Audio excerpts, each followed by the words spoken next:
जयमाला से पहले टूटा रिश्ता, पहली पत्नी की चीखों से थम गया। मंडप गुजरात से पहुंचकर रोका पति की दूसरी शादी। बस्ती पैकोलिया थाना क्षेत्र के पिरला गांव में चल रहे एक विवाह समारोह में उस समय हड़कंप मच गया जब जयमाला कार्यक्रम शुरू होने से ठीक पहले एक महिला मंच पर पहुंचकर रोते हुए दूल्हे पर दूसरी शादी करने का आरोप लगाने लगी।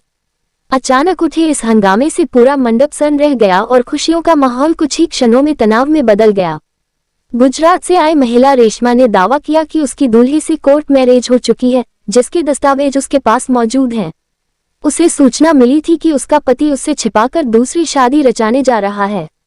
सूचना मिलते ही वह गुजरात से बस्ती पहुंची और जैसे ही जयमाला की रस्म शुरू हुई, उसने स्टेज पर जाकर शादी का विरोध कर दिया।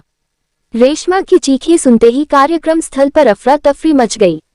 उसने तत्काल डायल 112 पर कॉल कर पुलिस को सूचना दी। मौके पर पहुंची पीआरबी टीम ने स्थिति को नियंत्रित किया और मामले की जानकारी पैकोलिया थाने को दी। इसके बाद थानाध्यक्ष भी मौके पर पहुंचे और दोनों पक्षों से पूछताछ शुरू की। पुलिस के अनुसार महिला द्वारा कोर्ट मैरिज के दस्तावेज प्रस्तुत किए गए हैं। मामले की गंभीरता को देखते हुए जांच शुरू कर दी गई है। उधर मंडप में हुई इस घटना का वीडियो सोशल मीडिया पर तेजी से वायरल हो रहा है और पूरे क्षेत्र में चर्चा का विषय बना हुआ है। खुशियों से सजे मंडप में हुआ हंगामा अब गांव से लेकर आसपास के जिलों तक सुर्खियों में। बुंदेली न्यूज।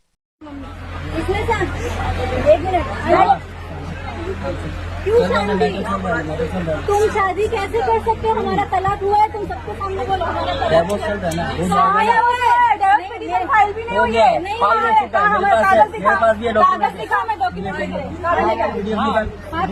भैया सब नीचे यार, टूट जाए यार। कोई बीच में नहीं आएगा। सब लोग नीचे उतरिए। कुछ लोग थोड़ा सा कम कर दीजिए, नीचे हो जाइए जरा आप। ये पूरी फैमिली है इसमें। ये मेरे देवर जो वो दिख रहे हैं। नहीं, ये आप यहाँ रही हो इनके घर पर? इनकी नहीं सर, इनका घर मुझे कभी यहाँ नहीं रहते हैं।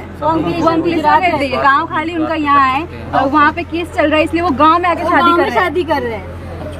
ये देखिए मेरे हस्बैंड के साथ एक और photo, family photo family photo मैं आप लोग को बताती हूँ। ये मेरी सासू माँ और मेरी ननद, और मैं पूरी फैमिली बताती हूँ आपको। मैं पूरा फोटो के साथ आई हूँ। बता लो इन लोग को, फिर आइए तो बताइए। हाँ, ये देखिए फोटोज की कमी नहीं है हमारी। ये देखिए पूरी फैमिली की फोटोज है। जी आप भी फोटो ले लीजिए प्लीज। जी मतलब ये मेरे देवर जो बोल रहे हैं कि मैं कौन हूँ, ये वो है। ये मेरे हस्बैंड, ये भी वही है। ये मेरी सासू माँ है, ये मैं हूँ और ये मेरी ननंद है। जी ये पूरी फैमिली सिवाय मेरे ससुर जी के।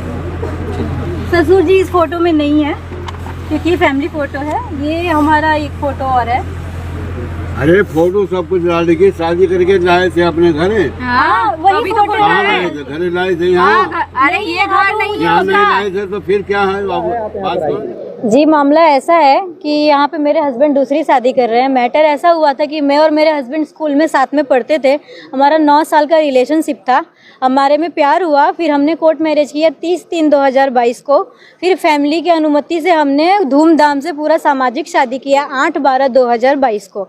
उसके बाद मैं इनके घर पे गई रहने के लिए, मैं 1 साल तक रही। फिर उसके बाद ये मेरी फैमिली वालों से नफरत करते थे, बोलते थे तुम्हें तुम्हारी फैमिली वालों से बात नहीं करना।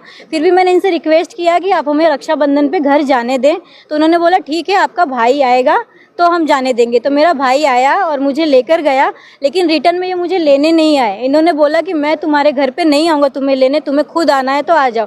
मैंने बोला जैसे आप सामाजिक तरीके से मैं यहाँ पर आई हूँ वैसे ही सामाजिक तरीके से आप मुझे ले जाइए। पर इन्होंने तुरंत ही 4 दिन के अंदर लीगल नोटिस भेज दी कि ये लड़की घर से भाग गई है, सारा गहना लेकर भाग गई है और इसको अगर आना होगा तो अपने जो जिम्मेदारी है, जान की जिम्मेदारी की लिखान में करके लाएगी कि अगर तुम आओगी तो तुमको कुछ भी हुआ तो उसकी जिम्मेदारी पूरी पूरी तुम्हारी होगी। दूर होने क्या कुछ कारण बना था कि वो आपसे दूर हो गए?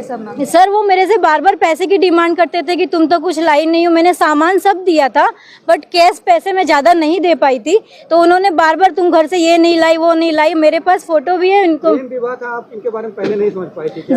जी मैं इनको पहले नहीं समझ पाई थी। मैं थोड़े प्यार के जंजाल में आके मैंने इनसे रिश्ता आगे बढ़ाया और इन्होंने मेरे साथ ऐसा घात किया। और अभी हमारा केस चल रहा है कोर्ट में, अंकलेश्वर कोर्ट में, जो कि हमारा अभी डाइवोर्स फाइल नहीं हुआ है।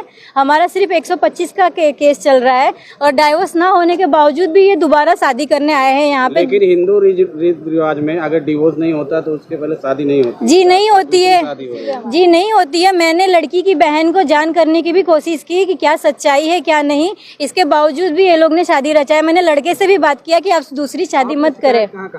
जी मैंने शिकायत अंकलेश्वर में अपना पुलिस स्टेशन में किया, अपने निजी पुलिस स्टेशन में, एसपी ऑफिस में किया है, महिला पुलिस स्टेशन में किया है। बस्ती में मैंने एसपी ऑफिस में किया है, यहाँ पे जो लोकल थाना है वहाँ पे किया है। मैंने मीडिया का सपोर्ट लिया है। जी मैं ये चाहती हूँ कि ये शादी रुक जाए और मेरा पति गुजरात में जहाँ पे इनका घर है मैं इनके साथ अपना जीवन बिताना चाहती हूँ। जी मेरी शादी इनका गुजरात में अंकलेश्वर में हुई थी। कब हुई थी? जी मेरी उनसे शादी मार्च 30/3/2022 को हमारा कोर्ट मैरिज हुआ था, जो लीगल शादी कहलाता है। और फिर हमारा सन प्लाजा होटल अंकलेश्वर में ही हमारा जो सामाजिक शादी है वो हुआ था 8/12/2022 को। जी सर, थैंक यू।